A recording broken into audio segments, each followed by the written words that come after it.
Hi again, everyone, and welcome to Adam. Thank you so much for being here. Thanks everyone for joining us today. And I'd like you to help me welcome Adam to our UPC meeting and program today. Before we get into that, if you'll notice in the chat, we posted a link for program feedback. Once the meeting ends, that link won't be there. We can always send it out again. But if you want to open it so you have that open in the background and you can go back to it later, give us your feedback at the end, and of course your ideas and suggestions for next semester. We always love to hear that. So now I'm going to give a quick introduction, and I'm sure Adam will tell you more about himself because he knows himself best. But we are so excited to have him here. He's a teacher, a facilitator, a coordinator, a published author, a public speaker. If I don't say that, he has been on Channel 12, Channel 15, given a TEDx talk. He comes to us with a lot of information and experience and some good vibes that he's going to share with all of us today. So we are very excited to get started. And if you have questions, you certainly can put them in the chat. And I think that anything else from that, I'm going to turn over to Adam, and he is going to take it away. Thank you. Thank you so much, Julie. I appreciate that. Hey, everybody. I'm going to go ahead and share my screen just so that it is easier when we jump in.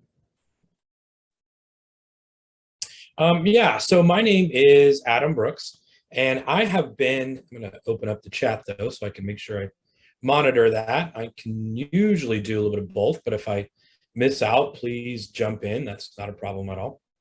I'm a third generation Phoenix kid. I grew up in Arizona. My dad grew up in Arizona. My grandfather is from Arizona, but I'm from the way west side. So I grew up in Peoria. I'm also a first generation college student. I went up to NAU and spent some time there. And then I got a couple master's degrees and ended up becoming a special ed teacher where I taught in Peoria District. I taught in Phoenix Union and worked with kids with minor learning disabilities, OHI, so like our ADD, ADHD kiddos, our learning disabled kiddos, and had a great experience, a great time. Our school won some awards. I helped open Franklin Police and Fire High School downtown. It's a great experience, loved it, enjoyed it. Through that experience though, I became a college adjunct. So I've been teaching at Phoenix College, future teachers how to work with special ed kids, or exceptional learners as we call them now. I also teach at Rio Salado, which is where I teach all their communication classes.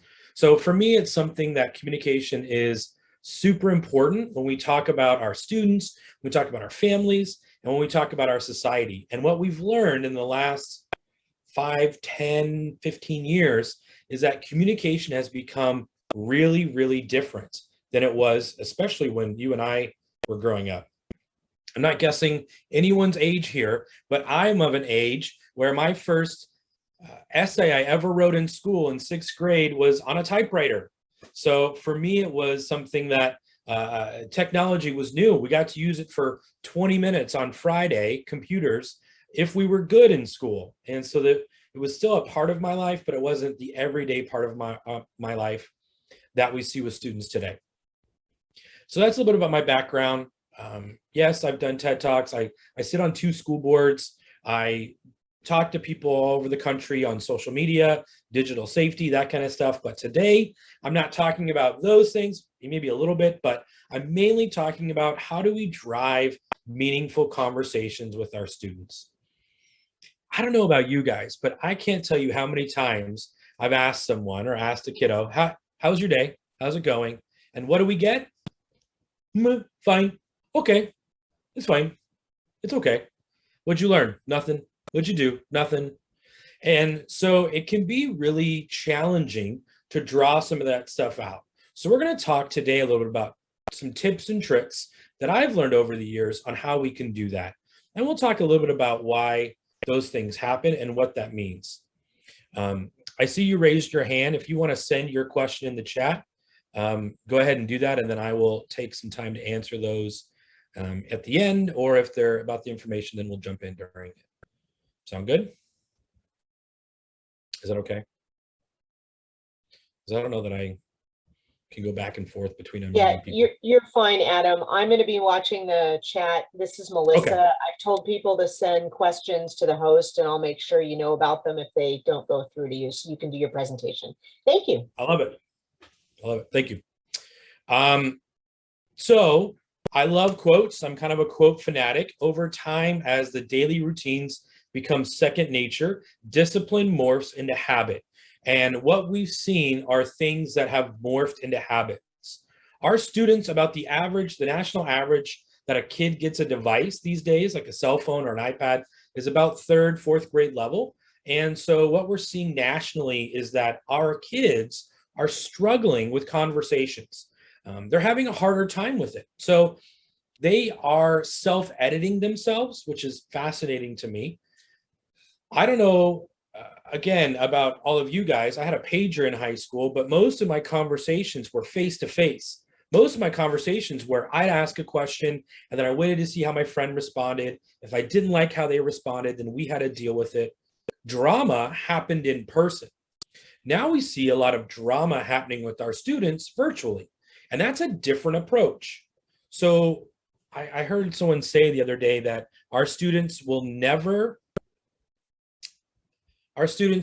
never heard a dial tone, which is really interesting to me, that our dial tones are actually going away, when actually a dial tone was how I use the internet, right? To check my Juno email once a month or whatever.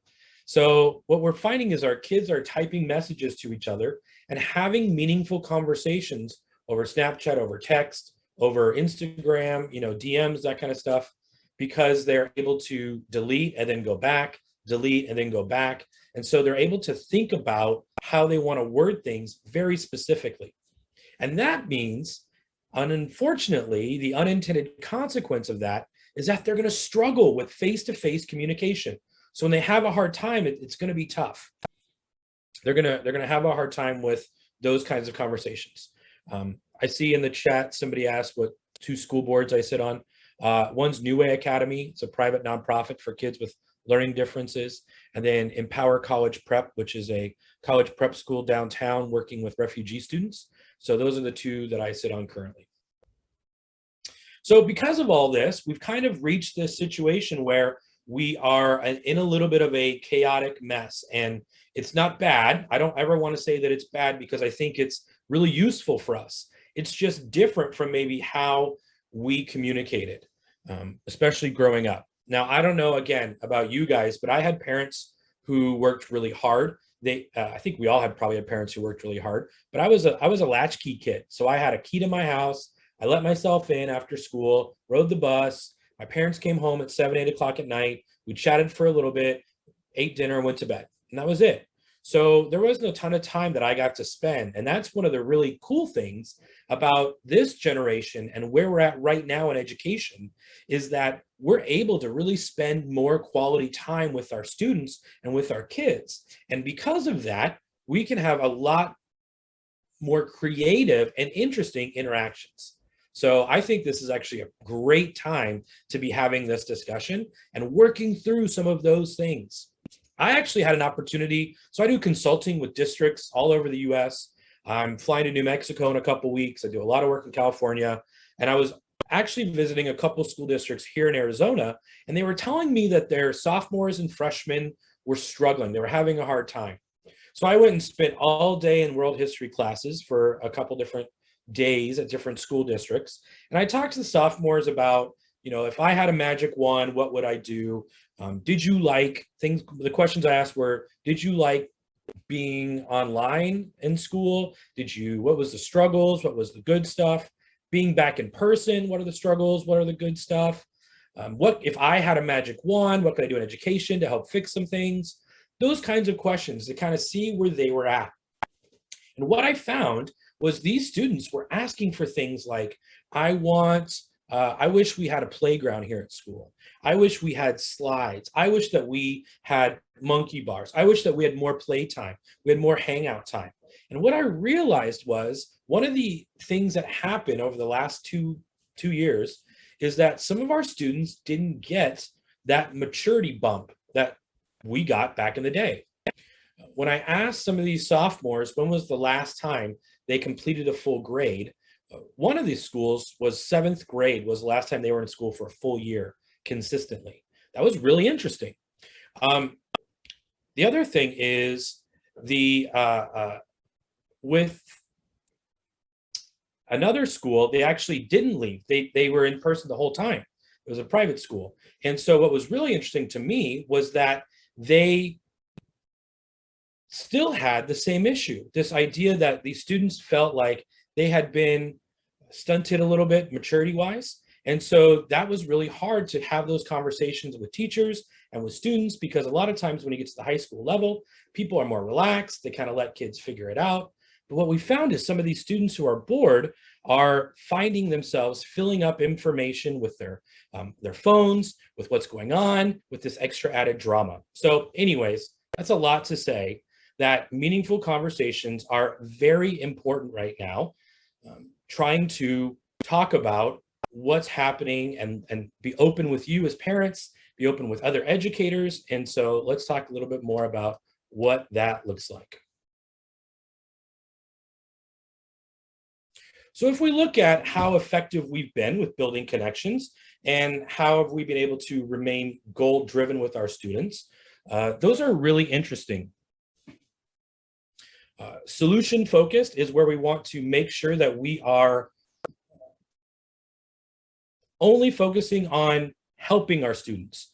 We don't want to really focus on things that are problematic. And what I mean by that is our students have a very enlarged rumination loop in their brains. And that means that they are going to continue to think about something that's happened throughout their day over and over and over again. We have a lot of students who struggle building relationships. And so if they look on their social media, they're going to relive those relationships, whether they're healthy or unhealthy, over and over and over again. And that can be problematic. That causes, I had a lot of students who would come to me and they'd say, you know, can I talk to you about something? And I'd say, sure, go for it. And what they would talk about are things that were happening around with friends, but then they wanted to keep talking about it. So one of the things that I've learned that I love to share is how do we remain solution focused? So for me, I usually listen to students tell me an issue or kids tell me an issue twice.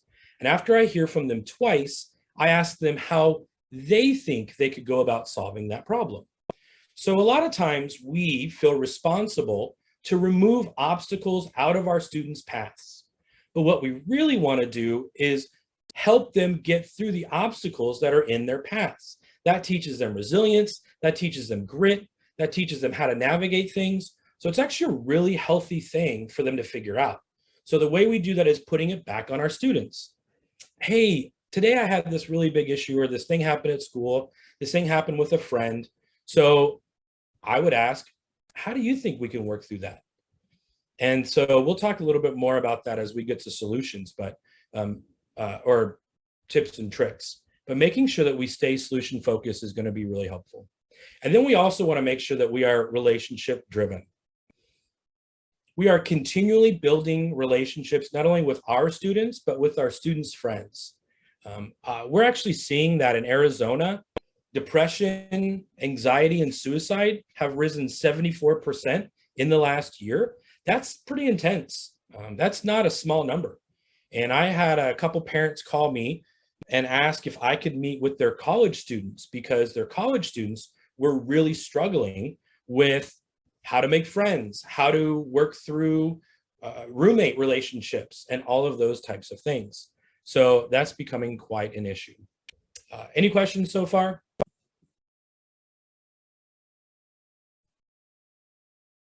All right.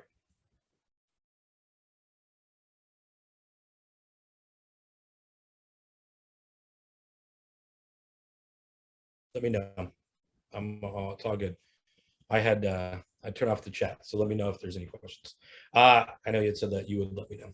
Now, when we look at success, that's the really interesting thing. So there's a great book by Julia Lythcott-Haims, and it's called How to Raise an Adult. And in it is really interesting. She takes what we want our 30-year-old kids to look like, to act like, to be like, and then we do backwards mapping on how do we actually work through those things together, right? How do we figure out how, if we want our 30-year-old students to be have resilience, right? They can tackle anything. How do we make sure that they are have a good sense of citizenship? How do we make sure they have a good sense of what it means in, business, or that they've got a good, strong critical reasoning skills? What do we do now to build those things? I think that's a great question, is how do we work towards those small wins now to get them to be that way, to get them to learn those skills, tactics, whatever you want to say, to become that. I find that to be fascinating. So what we've done a lot, there's a great curriculum written by Rosalind Wiseman. Rosalind Wiseman, she wrote the book Queen Bees and Wannabes, which spawned the movie Mean Girls. And in it, she talks about, she wrote another curriculum called Owning Up. That's the curriculum that I've been using. And in Owning Up, she talks about the power of role play with our kids, the power of actually using engagement with our students. So because our students are mainly virtual, we need to practice with them. We don't practice some of those conversations. So when a student is complaining about a friend, or our kids are complaining about each other, and they aren't sitting down and talking about it, sometimes we have to practice with them. We have to start asking them to participate and leading them through those discussions. So saying things like, hey, how would you approach this? Go ahead, you start. All right, now how would you approach this? Now you start. And we have to really intentionally teach them how to have face-to-face conversations with each other.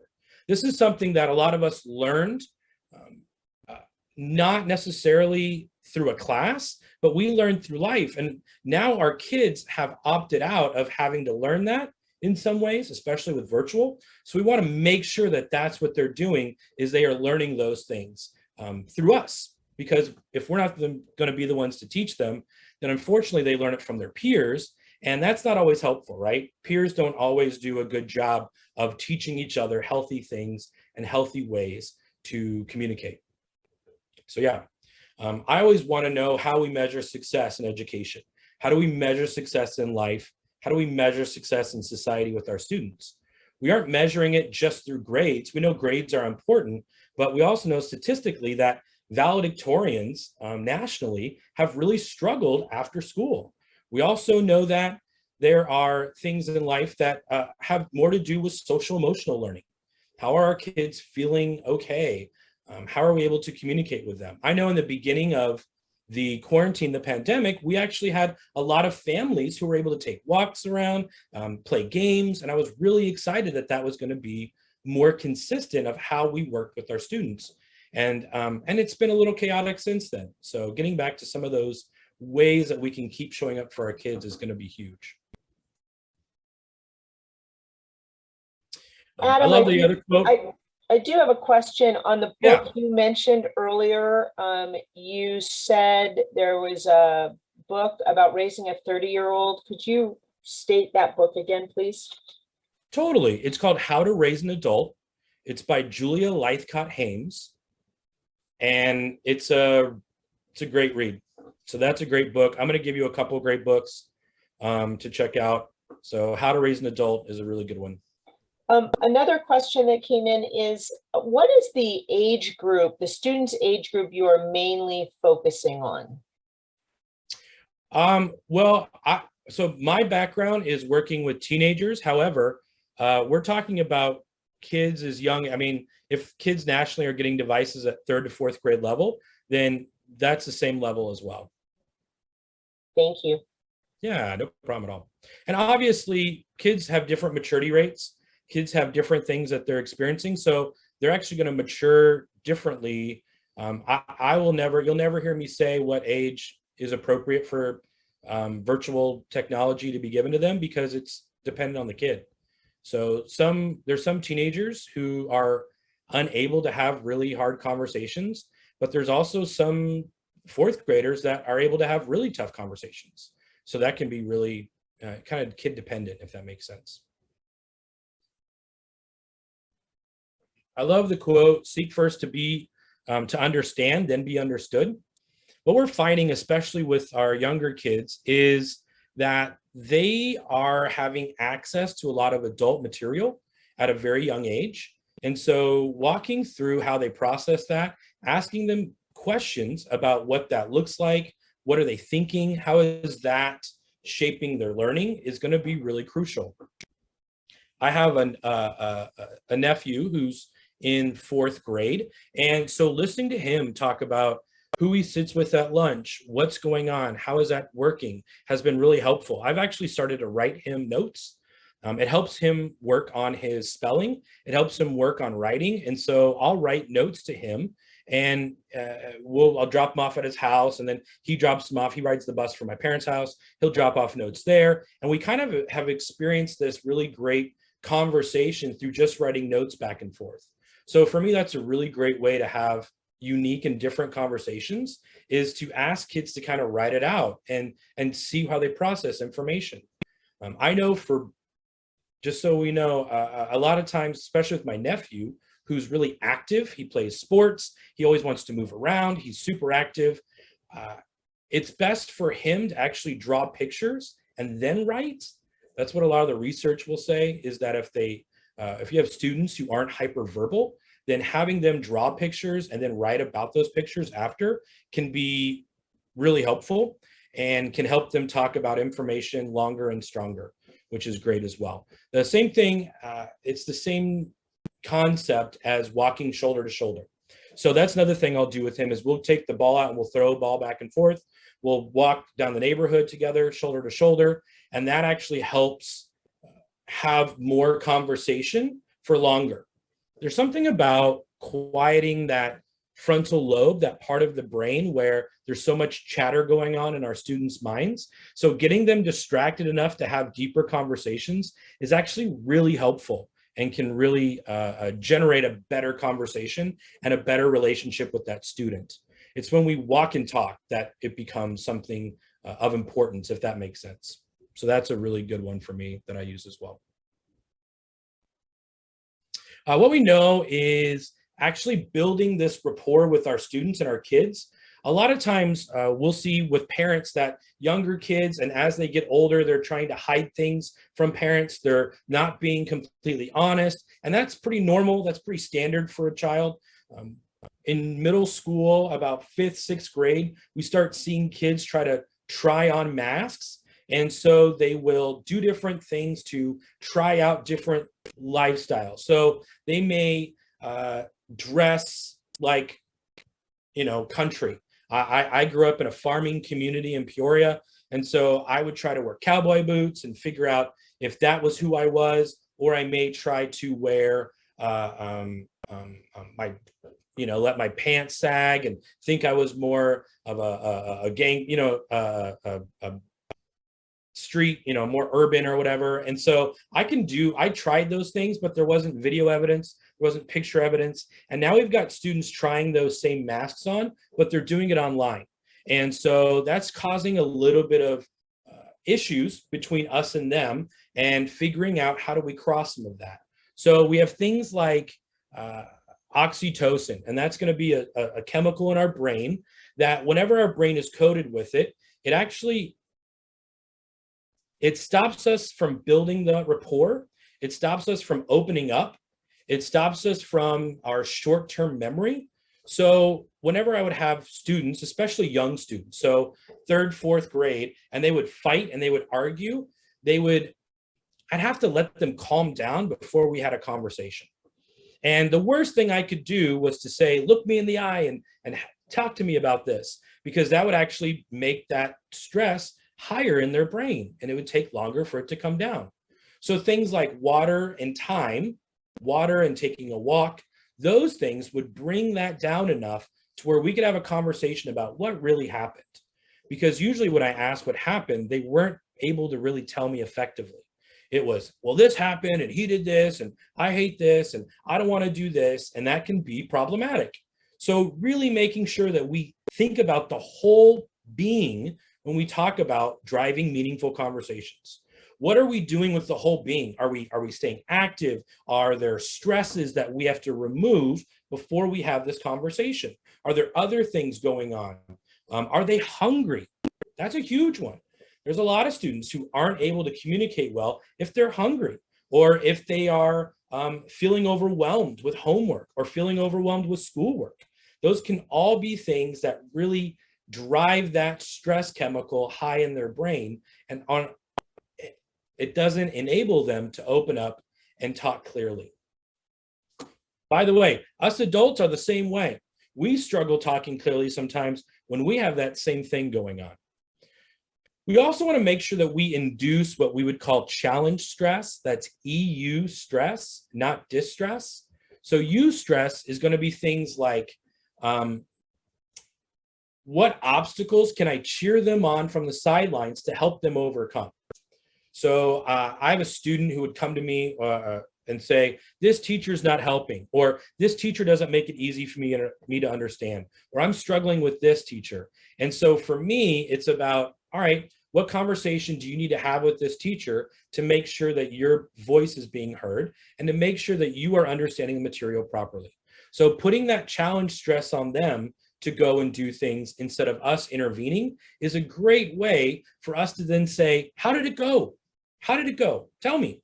Did it go well? Did it not go well? Because I want to make sure that we're having this ongoing conversation and I am pushing them to do more and more and more. That's exciting to me. If we have our kids have cell phones, but they aren't able to unload the dishwasher or do their own laundry without being asked, then push those challenges on them.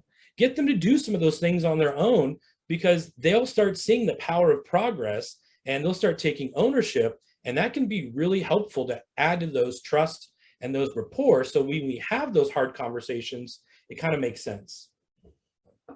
A lot of times we have those hard conversations out of nowhere, and that can be really awkward. So if we want to have a conversation about whatever it is, right? Something's going on, their kids are going through puberty, our kids want devices, our kids want, we would need to talk about just hard things about growing up, right? Vaping or drug usage, whatever. We want to have hard conversations with our kids. So sometimes we try to take them somewhere and do a whole thing where we take them out to lunch and we go to Sedona for the day and we try to have a really tough conversation with them. But that makes it more awkward in a lot of ways. That makes it, the pressure is higher and our stakes get higher. And so what we've found through research is that we really want to have just daily small conversations that build that rapport and build that trust, so that when we have the hard ones, when we have the tough ones, it's seen as a much safer environment and a safer place to have those. So again, that whole person growth is going to be huge.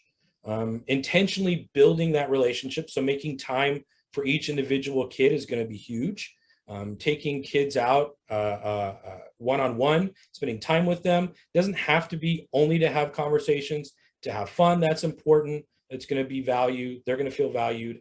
And then things like what we would call job crafting. And that's letting our kids experiment with different things. Really helps them grow. And again, helps that rapport and trust, so that we build that so we can have those hard conversations. So when I say job crafting, I mean things like, if a kid wants to try baseball, letting them try baseball, but also letting them try other things, right? Dance and theater, and letting our kids kind of go around and pick and choose a few different things to try is going to be really helpful to build that trust and that support. A lot of times we have students that are hyper fixated, and so they will choose one thing. They'll choose one sport, and then they have to do that sport for 10 years, and it's only that sport. That's all they want to focus on. And that's not necessarily bad, but there's a lot of students who aren't really sure what they're good at. They don't really know what they like to do.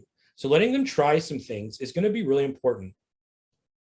We've done a little bit of a disservice in education with students because we've said things like, find your passion, find what you love, and you'll never work a day in your life. And that's not really a good way to teach our kids what to do when they grow up, because they spend the whole time looking for that passion, that thing that's hiding around the corner, waiting for you to find it. And that's not helpful. So really teaching our kids to develop their passion. Develop those things, and that's really going to be impactful. How do we develop passion? Well, we do a lot of things that we aren't good at to find our passion. We do a lot of things that are hard. We do a lot of things that are tough. We have to grow a lot to develop our passion. So having those conversations about our passion are going to be crucial as well. All right, I only have a couple more slides, so hold on with me. We'll do some Q&A if we have some time. No worries.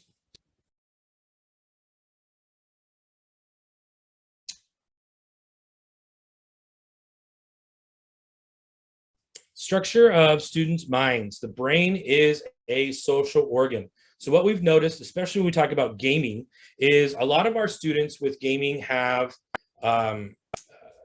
so one of the books I wrote was called the Social Media Handbook, and it's a adult guide to the digital life of our kids.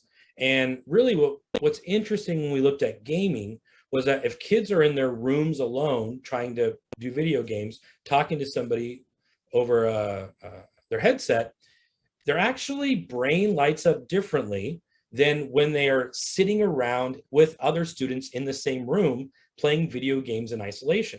So just being around other brains actually helps that connection and that brain grow.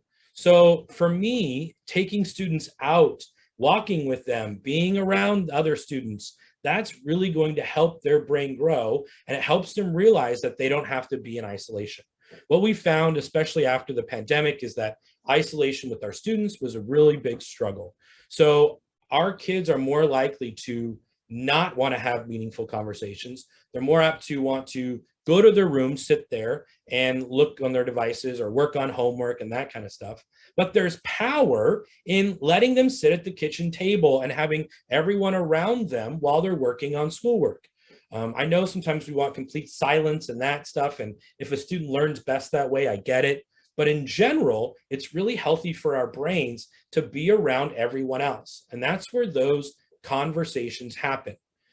We've actually seen, there's research out there that says that kids will talk for longer and stronger if they aren't forced to make direct eye contact. So some of the best places to have hard, meaningful, or important, or just casual conversations is in your car. So you can sit in your car and actually drive around, and the conversations you have from the back seat are usually pretty incredible.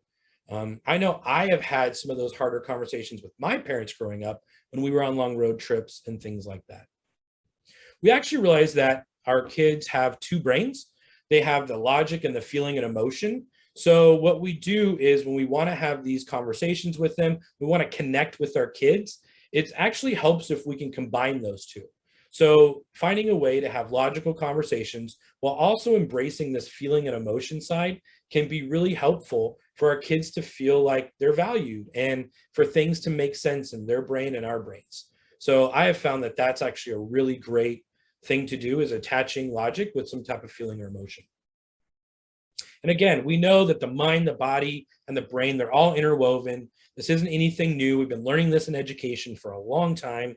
And that's why every 15 to 20 minutes, our kids should be getting up and moving around. And there's a great book called The Science of Perfect Timing.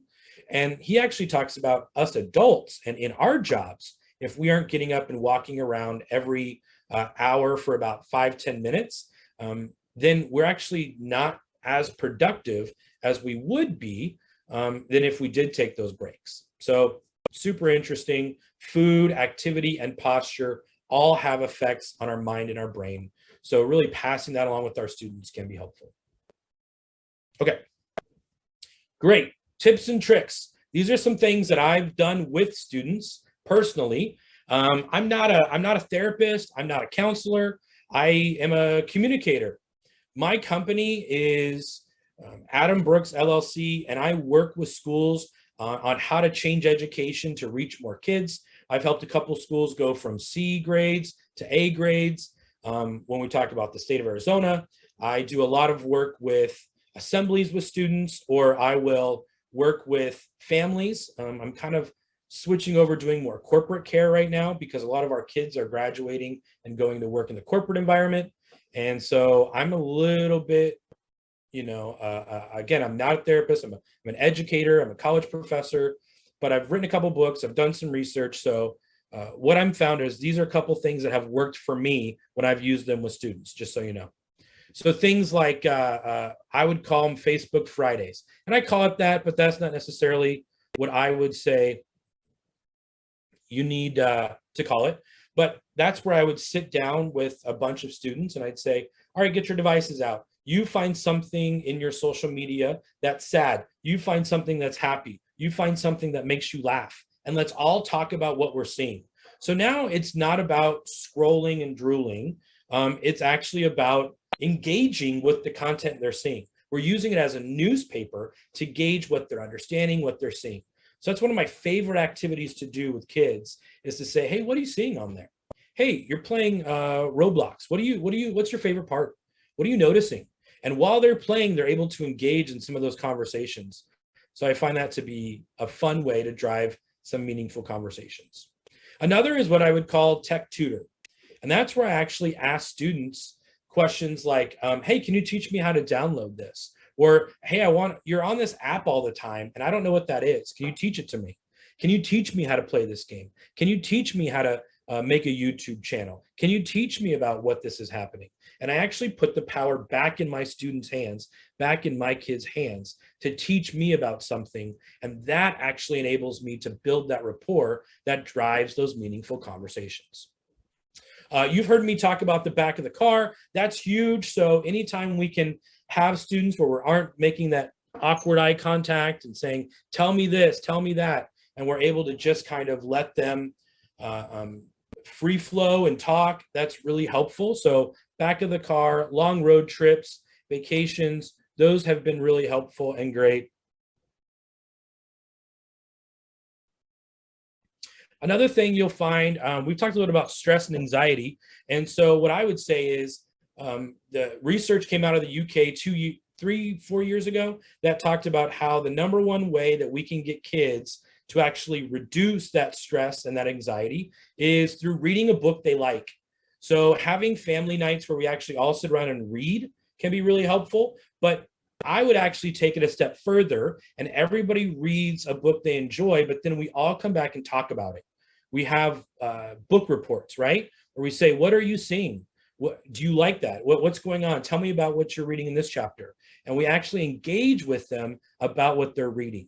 There's some people who do the same thing with shows. They have them watch a TV show, just one episode, turn it off, and now it's, what did you see? What did you like about that? What did you not like? How can we incorporate that in our lives? So that way we're actually processing what we're reading, what we're seeing, what we're watching. All those things are going to be great ways to lead to some of that meaningful conversation.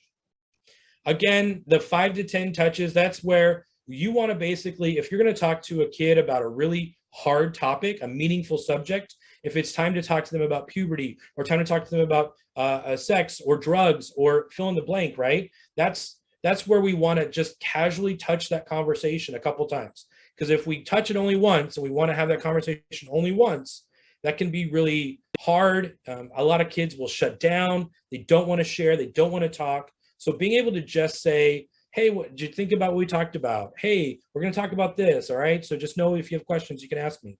And we do that every couple of weeks. Now we kind of are easing our students, we're easing our kids into having some of those harder conversations. So that can be really helpful as well.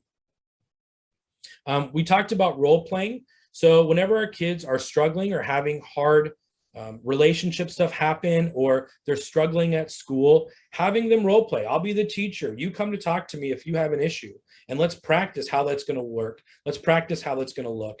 And so doing that in our homes it feels awkward. It's going to feel weird. Our kids aren't going to love it. The younger ones typically do love it. And that's a really great way to slowly build some of those skills where they can become independent. They can become a powerhouse. They can become braver and have more courage if we do some of those things. And then the last is something that I created. So several years ago, we were struggling with teen mental health, and unfortunately, we still are in the state. And so I wanted to create something to get families to talk again. So I created Drive-A-Log. Drive-along is a family game for families to play in the back of the car while they drive to school. I have an elementary school, middle school, and high school version. And it's a game where you ask questions like, what would you do if you had to give one of your teachers an award? Who would it be and what would it be for? Or what would you do if your best friend doesn't want to sit with you at lunch? Or what would you do if you somebody offered you a vape in the bathroom? Now that's going to be middle school to high school because that's where we're seeing it happen. There's 4 wild cards in each pack where it actually gets to a point where it's the parent's turn, it's the guardian's turn to answer the questions of the kid. And those questions are like, what was it like when you were growing up? Are you still friends with the people you knew? What was the teacher you liked the best? Or what was your biggest struggle in school? And that gets us to have those starters. So it's not me asking the question, it's the cards asking the question. And that takes a little bit of that pressure off. They actually carry those at Kid Stop Toy Store in Scottsdale. So they're a great thing to go see Kate down there who owns it. Check out those. Those are really, for me, they've been helpful. I'd be remiss to say that they work for everybody. It kind of depends on the comfortability, how often you use them, and some of those strategies with those kids as well. But Drive-A-Log was a game that I wanted to create just to see if we could get people having those harder conversations more often. Because if we aren't talking about stuff and we're ignoring it, and when we ignore it, that's typically when we can have hard things happen to our families. All right, let's go over some resources. These are some great things. We've got smartsocial.com, has a lot of great stuff for our kids and what to look out for, what's going on, what's coming down the pipe. So I really like them as a resource. Cultures of Dignity is another amazing one. You've got culturesofdignity.com. That's going to be, what is it? Rosalind Wiseman, that's her website that I talked about earlier, who wrote the book, Owning Up Curriculum. It's a great thing. So those are going to be great resources for you as parents. Unselfie by Michelle Borba. Michelle Borba is actually out of Stanford, and her book Unselfie is about empathy and how our students lack empathy. So what we want, especially in the school districts, is I want parents to have these conversations. These are all the things that we've talked about that I've kind of briefed over in a short amount of time are conversations that you should be having with your children. So that's why I'm bringing them up, and that's why we're talking about these. I know it's not always easy, but we don't want our schools to be the ones having these. So the more we can put resources in parents' hands, the better and hopefully more prepared people will be. How to Raise an Adult by Julie Lythcott-Hames. iGen, which is a book called iGen. That's actually a book from the professor in San Diego State. Her name is Dr. Jean Twenge. Dr. Jean Twenge, her book is great if you want to understand kind of the culture our kids are growing up in. That's a great book as well. So these are all great resources. In fact, I would actually ask you, what are some other resources that you have found for each other that are great ways to start some of these conversations? I know in like the Unselfie book, one of the ways that she encourages families to have conversations is to guess what other people are feeling, because that actually puts yourself in other people's shoes. So saying, hey, what were they feeling when they wrote that? What were they feeling when they said that? What do you think they were feeling when this happened? And it's a great way to kind of practice empathy, putting yourself in other people's shoes. So yeah, this is just ways for me to get you to start engaging these conversations so that you can drive meaningful conversations. But if there's books that you've had, put them in the chat, books that you've read, resources you've found that have been really helpful for you, put them in the chat. We're all here to learn from each other. I think that's really the most important thing. There's questions or things that you want to contact me about, that's fine, no worries. If not, that is okay as well. I'm going to stop sharing so that we have some time. If we have 1 minute left to answer questions. Well, one of the biggest questions, that's okay, we've had asked is, you talked about the eye contact and having some of these conversations with your teenagers. And one of the parents said, it's kind of weird because her 14-year-old will talk to her in the car, but did not grasp the why until you just said talk without eye contact. However, isn't making eye contact important for college interviews? So Yeah. is there insight on how to work with kiddos to overcome the aversion to eye contact? Totally. And that's a great point, because we start out with meeting the kids where they are, but then we want to slowly challenge them and give them a little bit of that eustress to get them to where we want them to be. So having those conversations and just listening is great, but then sitting down and having a couple conversations where you try to make that one-on-one eye contact time. And then if that doesn't work, then you try it again, then you try it again. And so you kind of start interweaving those face-to-face conversations with that non-face contact, if that makes sense. So it's a way to kind of start and meet them there, but then to slowly push them out of that comfort zone, because yeah, it is something we look for. Could you do us a favor? Could you put your screenshot, the last screenshot you had, share your screen again with your contact information? We're going to copy and paste that into the chat screen so people have that. And then you can go back to your picture, but we didn't get a chance to pull that information out. Just leave it here for just a moment, if you could. You got it. Kia, did you have some questions?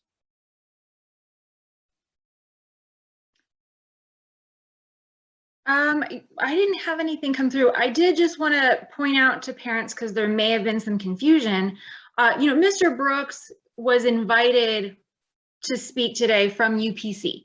He is not a PV Schools employee. He is not a contractor with PV Schools. We learned about him from parent recommendations. There were a few parents that had seen Mr. Brooks speak previously. They really were inspired by his presentations, and they thought this would be a great opportunity to share it with more families. So I just want to be clear, he does not work for our district, and he has not been in our schools working with our students. What he was doing was giving examples of what parents and families can do at home, and things that he had found to be successful in his classroom when he was a teacher. That's right. That's accurate? Okay. Yep. Nope. 100%. These are just ideas, and they're just ones that have helped families over the last 20 years that I've been involved in education. There's nothing that's going to be foolproof 100% of the time. So yeah. Thank you. I just wanted to clarify that, because there did seem to be some confusion. Totally. Yeah, no, I think it's really great information, because as those of us with middle schoolers and high schoolers know, communication can be a challenge. Yeah, and the earlier we start it, the easier it's going to be. So yeah, definitely. Absolutely. Melissa, were there any more questions? Because I can't see the chat. I was waiting to see if someone else was sending back in a question, but they basically were, there was no question. So let's see. Oh, do we have the Facebook post for his Facebook page again that we can share? Adam, what's your Facebook page so I can type it in, or can you type it into everyone on there? And can you do that? Yep, I can definitely do that. Just make sure it goes to everyone.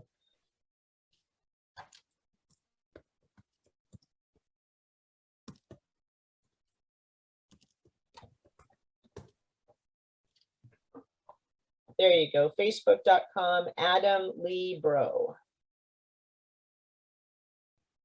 Apparently, if you mess up the name on Facebook, they give you a year or two and you're not able to change it. So found that out the hard way. It's unique. It's memorable. We will remember that. That's Facebook. right. Thank you guys so much. I appreciate it. Thank you. Thank you for joining us. We really appreciate it. It was great to have you. Julie, thank you for scheduling this. It was a nice change of pace, right? We've had so much focus this year on PV schools and things at our local level. It's really great to have an outside perspective come in and share some new ideas with us as parents.